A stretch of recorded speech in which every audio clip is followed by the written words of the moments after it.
नमस्कार शेतकरी बांधवांनो, तुमचं स्वागत आहे शेतकरी माझा यूट्यूब चॅनलवरती। शेतकरी बांधवांनो, मागे मी एक व्हिडिओ अपलोड केला होता आणि त्या व्हिडिओच्या मध्ये तुम्हाला कमेंटमध्ये टोमॅटोच्या ह्या झाडाकडून तुम्हाला किती उत्पादन अपेक्षित आहे यासाठी कमेंट करा। बऱ्याच शेतकऱ्यांनी कमेंट केलाय या व्हिडिओमध्ये तुम्हाला सर्वसाधारणपणे टोमॅटोच्या झाडाकडून किती उत्पादन तुम्ही काढू शकता किंवा यायला हवं या संदर्भात माहिती देणार आहे। तर चला सुरू करूया। शेतकरी बांधवांनो, व्हिडिओचा विषय समजून घेण्या अगोदर एक लक्षात घ्या, सध्या आपण टोमॅटोची लागवड करत आहोत आणि आपल्या टोमॅटोच्या प्लॉटमधून जास्तीत जास्त उत्पादन येण्यासाठी बऱ्याच शेतकऱ्यांनी आता वेगवेगळ्या आधुनिक पद्धतीने प्रयत्न करतात की अशा काही गोष्टी सांगणार की ज्यामुळे तुम्ही टोमॅटोच्या झाडाकडून जास्तीत जास्त उत्पादन काढू शकता, जास्तीत जास्त कॅरेट तुम्ही काढू शकता। यातल्या काही गोष्टी तुमच्यापर्यंत या व्हिडिओच्या मार्फत तुम्हाला समजून घेणार आहेत। शेतकरी बांधवांना जर कमेंटचा जर विचार केला, कमेंटमध्ये मला ज्या काही तुम्ही पाठवल्या त्यातल्या काही शेतकऱ्यांनी सर्वसाधारणपणे सगळ्यात कमीत कमी जी कमेंट पाठवली ती टोमॅटोच्या झाडाकडून 5 किलो पर्यंत तुम्हाला उत्पादन यायला हवं असा एक शेतकरी बोलला आहे। त्यानंतर एक शेतकरी सगळ्यात जास्त उत्पादन म्हणजे सर्वसाधारणपणे टोमॅटोच्या झाडाकडून 20 किलो पर्यंत उत्पादन यायला पाहिजे यासाठी कमेंट केली आहे। म्हणजे एका झाडाकडून 1 कॅरेट पर्यंत माल निघाला पाहिजे या बाबतीत त्या शेतकऱ्यांनी कमेंट केली। मी तुम्हाला सगळ्यात कमीत कमी माल जी कमेंट आली आहे त्याबद्दल मी बोलणार आहे आणि सगळ्यात जास्त जी कमेंट आली त्याबद्दल पण बोलणार आहे। तर चला समजून घेऊया आपण टोमॅटोच्या झाडाकडून किती उत्पादन काढू शकता, त्यामध्ये कोणकोणत्या अडचणी येतात, कोणकोणत्या समस्या येतात, स्टेप बाय स्टेप तुम्हाला समजून घेता आहे। शेतकरी बांधवांना व्हिडिओ तुम्हाला शेवटपर्यंत बघायचा आहे, कारण हा टोमॅटोच्या पिकामध्ये तुम्ही जास्तीत जास्त जो काही खर्च करत आहात, वेगवेगळ्या प्रॅक्टिसेस अवलंब करतात, पण ह्या उत्पादनाच्या बाबतीतलं जे काही गणित आहे जे जर तुम्हाला व्यवस्थित समजून घेतलं नाही, तुमच्या बऱ्याच गोष्टी ह्या विनाकारण होतात। विनाकारण अशा काही गोष्टी घडतात की ज्यामुळे तुमचं काही वेळेस जास्त प्रयत्न केल्यामुळे काही वेळेस उत्पादन घटू सुद्धा शकतं। शेतकरी बांधवांना कधी तुम्ही बाजारामध्ये कधी टोमॅटो जर आपल्या खरेदी केला असेल तर सर्वसाधारणपणे 1 किलोमध्ये किती टोमॅटो बसतात असा एक तुम्ही अभ्यास केला आहेत का?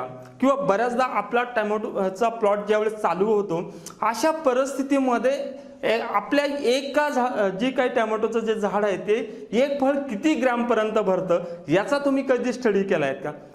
जर तुम्ही तो स्टडी केला नसेल तर पहिला तो स्टडी करून घ्यायला हवा, कारण तुम्हाला जर तुमच्या एक टोमॅटोचं वजन किती आहे हे समजल्याशिवाय किंवा तुम्हाला तुमचं उत्पादनाचं गणित व्यवस्थित आखता येणार नाही। सगळ्यात बाबतीमध्ये सर्वसाधारणपणे टोमॅटोच्या बाबतीमध्ये जर विचार केला की जी बाजारामधून आपण टोमॅटो खरेदी करतो सर्वसाधारणपणे 80 ग्रॅम पासून 70-80 ग्रॅम पासून तर 140-150-160 ग्रॅम पर्यंत काही वेळेस टोमॅटोचं वजन भरतं। आपण मिनिमम एक टोमॅटोचं वजन ठरवूया की सर्वसाधारण एक टोमॅटो 70-80 ग्रॅमची भरत असते। आता जी कमेंट आली आता आपल्याला कमीत कमीची याची आली, म्हणजे जर तुम्हाला त्या झाडाकडून जर 5 किलो पर्यंत फळ काढायचं असेल तर तुमच्याकडे 80 ग्रॅमच्या टोमॅटोच्या वजनाच्या हिशोबाने सर्वसाधारणपणे तुम्हाला 62 ते 63 टोमॅटो तुम्हाला त्या प्लॉटवरती मिळायला हव्यात। आता सर्वसाधारणपणे जर तुम्हाला 20 किलो पर्यंत टोमॅटोचं उत्पादन हवं असेल तुमच्या प्लॉटमधून, सर्वसाधारणपणे 250 टोमॅटो तुम्हाला त्या पूर्ण म्हणजे प्लॉट चालू झाल्यापासून प्लॉट संपेपर्यंत 250 टोमॅटो त्या झाडाकडून मिळायला हव्या आणि त्या टोमॅटोचं प्रत्येकी वजन हे 80 ग्रॅम असायला हवं।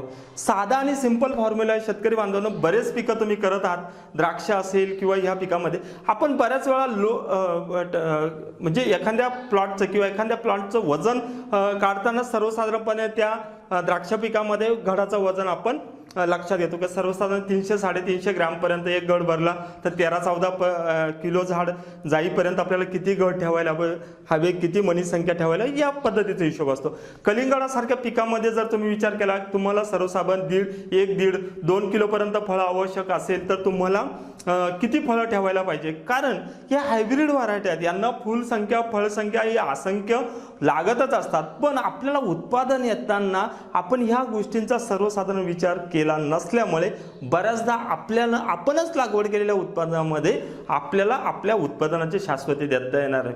शेतकरी बांधवांना सर्वसाधारणपणे तुम्हीच ठरवा, तुम्हाला 5 किलो फळ हवंय, 6 किलो हवंय, 7 किलो हवंय, आणि जितकं फळ तुम्हाला हवंय त्या पद्धतीनं तुम्हाला तुमची टॅमॅटोचं वजन किती ग्रॅमचं अपेक्षित आहेत आणि किती फळं तुमच्या टॅमॅटोवरती सेट व्हायला हवे आणि सर्वसाधारण त्याला परिपक्वता येऊन मी हार्वेस्ट करायला हवे.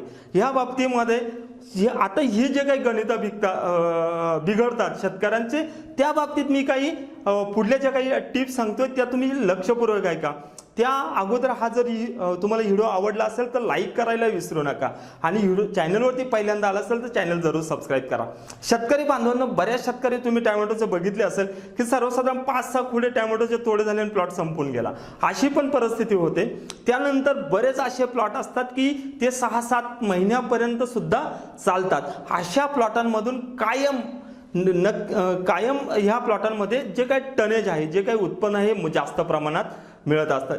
तुमच्याकडे अजूनही एक अनुभव असेल की जे तुम्हाला ज्यावेळी सुरुवातीला तुमचा प्लॉट चालू होतो त्यावेळेस त्याला तुम्ही बूड फळ म्हणतात. हे खूप मोठ्या आकाराचं आणि वजन जर तुम्ही त्या फळाचं केलं तर त्याचं वजन बऱ्याचदा तुम्हाला 150 किंवा 1.25 ग्रॅम पर्यंत सुद्धा एका टॅमॅटोचं वजन तुम्हाला मिळतं.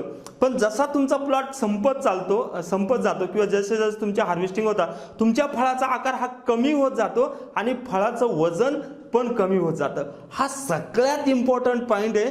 तुमचं उत्पादन तुम्हाला किती काढायचंय आणि किती जास्त तुम्हाला तुमच्या प्लॉटमधून कॅरेट काढायचे. आता लक्षात घ्या, त्यासाठी आपल्याला पिकाची वाढीची जी पद्धत असेल किंवा पिकाची जी स्वतःची वाढीची अवस्था ह्या समजून घेणं गरजेचं आहे. माझ्या 2 गोष्टी तुम्ही कन्फर्म करायला हव्या. सगळ्यात महत्त्वाचं म्हणजे बूड फळ हे मोठ्या आकाराचं असतं आणि या बूड फळाचं वजन पण जास्त असतं. म्हणजे ज्यावेळेस तुमचा टॅमॅटोचा प्लॉट चालू होतो त्यावेळेस पहिल्यांदा येणारं जे फळ आहेत हे जास्त वजनाचं आणि मोठ्या आकाराचं असतं.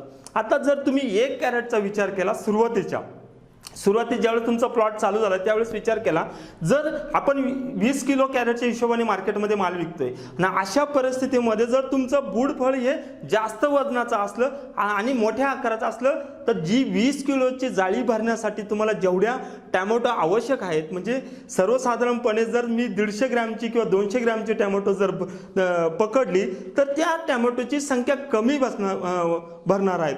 म्हणजे सर्वसाधारणपणे 200 ग्रॅमच्या 1 किलोला तुमच्या सर्वसाधारणपणे 5 टॅमॅटो बसतील, सर्वसाधारणपणे 10 किलोला 50 टॅमॅटो आणि 20 किलोला 100 टॅमॅटोमध्ये तुमचं कॅरेट भरणार आहे. पण जसा प्लॉट आपला जुना होत जातो तसा टॅमॅटोचा आकार कमी होत जातो आणि वजन पण कमी होत जातं. म्हणजे तुमचा 11वा 9वा 10वा 12वा जो तोडा येईल त्या तोड्यामध्ये तुमच्या टॅमॅटो ह्या सर्वसाधारणपणे हे 40-50 ग्रॅमच्या भरतील, पण टॅमॅटोची संख्या खूप जास्त लागणार आहे. हा सगळा विषय समजून घेताना सगळ्यात महत्त्वाचं, ज्यावेळेस तुमची पहिली बांधणी होईल, ज्यावेळेस तुमचा प्लॉट चालू होईल, सर्वसाधारणपणे माझ्या प्लॉटवरती टॅमॅटोची सेटिंग कशी आहेत. आता जर टॅमॅटो सारख्या पिकाचा जर आपण अभ्यास केला तर एक लक्षात घेईल, टॅमॅटोला हे पंजात फळ लागतं. म्हणजे एक पंजा लागतो, एक फांदी वाढते, तिला पाना शेजारी एक पंजा लागतो, पंजाला फळ सेटिंग होते. जर आपण भेंडीसारखा विचार केला, भेंडी या पिकाचा विचार केला तर सर्वसाधारण एका पानावर एक भेंडी लागत असते. भोपळ्याचा सर्वसाधारण आपण विचार केला तर भोपळ्याला कशा पद्धतीनं फळ लागतं, वेली पिकामध्ये कसं लागतं, त्याच्यावर कलिंगडाचा जर आपण किंवा टरबुजाचा आपण विचार केला त्याला कशा पद्धतीनं फळ लागतं.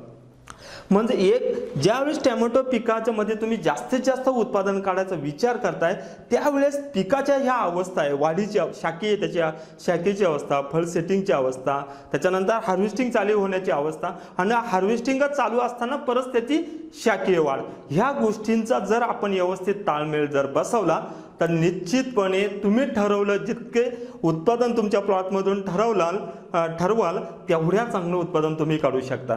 माझ्या ह्या गोष्टी कळल्या असतील तुम्हाला तर तुम्ही तुमचं स्वतःचं उत्पादन तुम्हाला 5 किलोपासून तर 20 किलोपर्यंत तुम्ही कसं काढायचंय हे तुम्ही ठरवायला हवं. कारण प्रत्येक शेतकऱ्याची पद्धती वेगळ्या असतात, पण तुमचं उत्पादन कशाने कमी होतं या बाबतीत माझे हे पुढले 4 ते 5 पॉईंट लक्षात ठेवा. सगळ्यात महत्त्वाचं म्हणजे व्हेजिटेबल, कोणतंही व्हेजिटेबल तुम्ही कोणताही भाजीपाला करत असाल त्यामध्ये टॅमॅटो असेल, शिमला असेल, तुमचे वेली पिकं असतील, यांना फर्टिगेशन अतिशय महत्त्वाची गोष्ट आहे.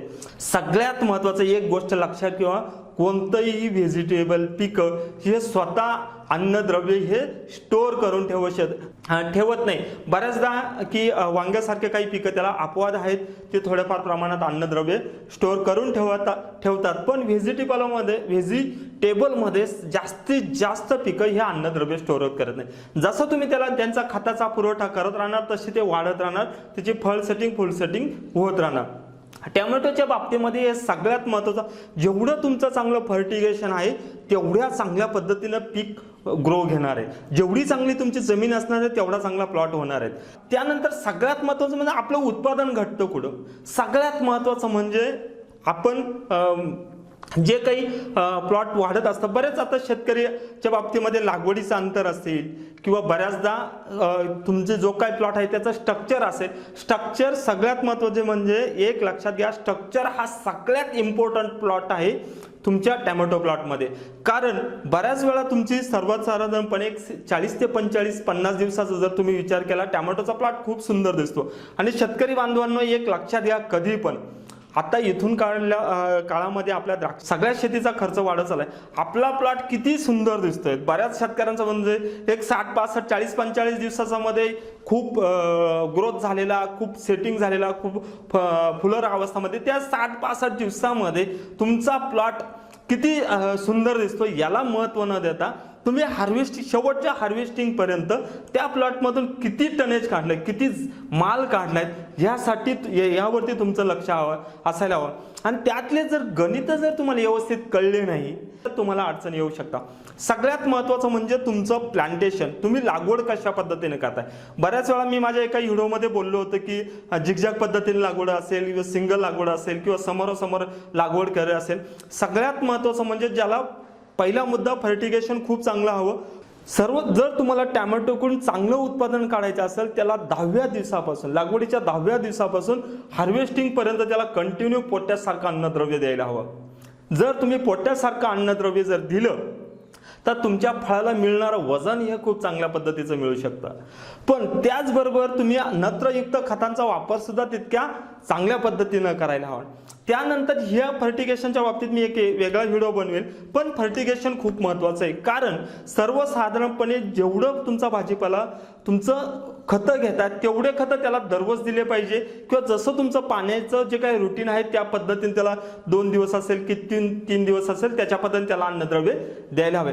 त्यानंतर तुमच्या प्लॉटला जी सेटिंग होते, ज्यावेळेस आता टोमॅटोचा विचार केला पंजामध्ये सेटिंग होते, त्यातले बऱ्याचदा जर सुरुवातीच्या काळामध्ये खूप चांगली सेटिंग मिळते तुम्हाला, म्हणजे जर एका पंजामध्ये तुमचे 6-7 फुलं आहेत तर 7ही फुलं तुमचे वंजलेले आहेत। पण बऱ्याचदा जसा प्लॉट जुना होत जातो त्यातले मग 3 फळ वंजलेले आहेत, 2 गळून गेलेले आहेत, असे प्रकार होतात। आणि त्यात सगळ्यात महत्त्वाचं म्हणजे तुमचं झाड क्राउडी होणं किंवा तुमच्या झाडामध्ये गर्दी होणं। अशामध्ये बऱ्याचदा मी माझ्या दुसऱ्या एका व्हिडिओमध्ये मी टोमॅटोच्या बाबतीमध्ये जे फुटवे असतात ते कशा पद्धतीनं काढायचे आहेत आणि ते का काढायला हवे, कारण ज्यावेळेस तुमचा प्लॉट हा म्हणजे एकदम तरुण अवस्थेत येतो, म्हणजे ज्यावेळेस तुमचा 60-70 दिवसाच्या आसपास होतो त्यावेळेस तुमचा प्लॉट स्वतः एक एन्व्हायरमेंट त्याच्या अवतीभोवती तयार करत असताना अशा परिस्थितीमध्ये 2 ते 3 गोष्टी होत असतात। सगळ्यात महत्त्वाचे म्हणजे बुडाकून पानं खराब व्हायला सुरुवात होते। त्यानंतर टोमॅटोच्या आतल्या झाडामध्ये आतल्या बाजूने अजिबात सेटिंग होत नाही, ज्या बाजूनी तुमचा सूर्यप्रकाश येतो आहे तिथंच तुम्हाला सेटिंग झालेली दिसेल। आणि 2 झाडं जर शेजारी शेजारी असतील आतल्या बाजूने तुम्हाला सेटिंग मिळणार नाही, म्हणजे जेवढी तुमची बाहेरची बाजू आहेत तेवढ्याच बाजूला तुम्हाला फळं मिळतील। मग अशा परिस्थितीमध्ये तुमचं झाड खूप चांगलं दिसतंय पण त्या तुलनेत आपल्याला उत्पादन त्यातून मिळत नाही। त्याच्यानंतर सेटिंगच्या बाबतीमध्ये किंवा तुमच्या रोगांच्या बाबतीमध्ये तुमचं प्लांटेशन हे खूप महत्त्वाचं आहे। पहिला पॉईंट फर्टिगेशन, दुसरं प्लांटेशनचं जे काही तुम्ही करताय ते खूप महत्त्वाचं आहे। एक मी स्ट्रक्चरचा ही एक गोष्ट बोललो, तुमचं स्ट्रक्चर पण तितकं महत्त्वाचं आहे। बऱ्याच वेळा की टोमॅटोची व्हरायटी तुम्ही जर निवडली खूप ग्रोथ होणारी किंवा जास्त उंच वाढणारी ना, अशा परिस्थितीमध्ये सिंगल तार डबल तार आता जो तो प्रकार आहेत त्यामध्ये तुम्ही जर गोष्टी व्यवस्थित बघितल्या नाही तर पुढे जाऊन तुमचं उत्पादन घटण्याचे चान्सेस असतात। जर म्हणजे बऱ्याचदा तुम्ही या सगळ्या गोष्टी समजून घेतल्या आणि तुमचं उत्पादन घटत आहेत, अशा परिस्थितीमध्ये उत्पादन घटवणाऱ्या कोणत्या गोष्टी आहेत हे लक्षात घ्या। त्याच्यानंतर पुढला जो माझा मुद्दा येतो तो म्हणजे तण। बऱ्याचदा की ज्यावेळेस तुमचे प्लॉट चांगल्या परिस्थितीमध्ये येतात ना, अशा परिस्थितीमध्ये आपल्याकडे ज्यावेळेस हार्वेस्टिंग चालू असते, अशा परिस्थितीमध्ये बागेमध्ये मोठ्या प्रमाणात तणांचा जर प्रादुर्भाव राहिला तर अशा वेळेस ही भाजीपाल्याची झाडं तणांबरोबर अन्नद्रव्यांच्या बाबतीमध्ये खूप मोठा स्पर्धा करतात आणि अशा वेळेस पिकाला व्यवस्थित न्यूट्रिशन न व्यवस्थित मिळाल्यामुळं त्यावेळेस ते तुमच्या उत्पादन घटवण्याचं काम करतात. त्यानंतर पाणी नियोजन, तुमचं ज्यावेळेस हार्वेस्टिंग होते किंवा तुमची फुल सेटिंग होते त्यावेळेस त्या पिकामध्ये तुम्ही देत असलेलं पाणी हे खूप महत्त्वाचं असतं. ह्या गोष्टीमुळे तुमच्या बळेसोळा सेटिंग कमी होणं किंवा फुल सेटिंग कमी होणं किंवा वेगवेगळ्या अन्नद्रव्यांची उपलब्धता न होणं किंवा रोगांचा अटॅक वाढणं, कारण पिकं कोणतंही असो भाजीपाला त्याला स्ट्रेस, अति पाण्याचा स्ट्रेस असू शकतो किंवा कमी पाण्याचा पण स्ट्रेस असतो. त्यामुळे अशा गोष्टी उत्पादन घटण्याचे कारण असतात. माझे जर तुम्हाला हे 3 ते 4 जर पॉईंट कळले असतील आणि उत्पादनाच्या बाबतीतला सगळ्यात सिक्रेट फॉर्म्युला जर तुम्हाला समजला असेल, तुमचं उत्पादन तुम्ही किती निश्चित केलंय किंवा कशा पद्धतीनं तुम्ही त्याचं प्लॅनिंग करतायत, मी माझ्या येत्या व्हिडिओमध्ये तुम्हाला सांगणारच आहे. यामध्ये तुमचे प्रश्न असतील, शंका असतील, कमेंट्स बॉक्समध्ये जरूर विचारा. मी त्याला पर्सनली उत्तर देण्याचा प्रयत्न करेन. नमस्कार.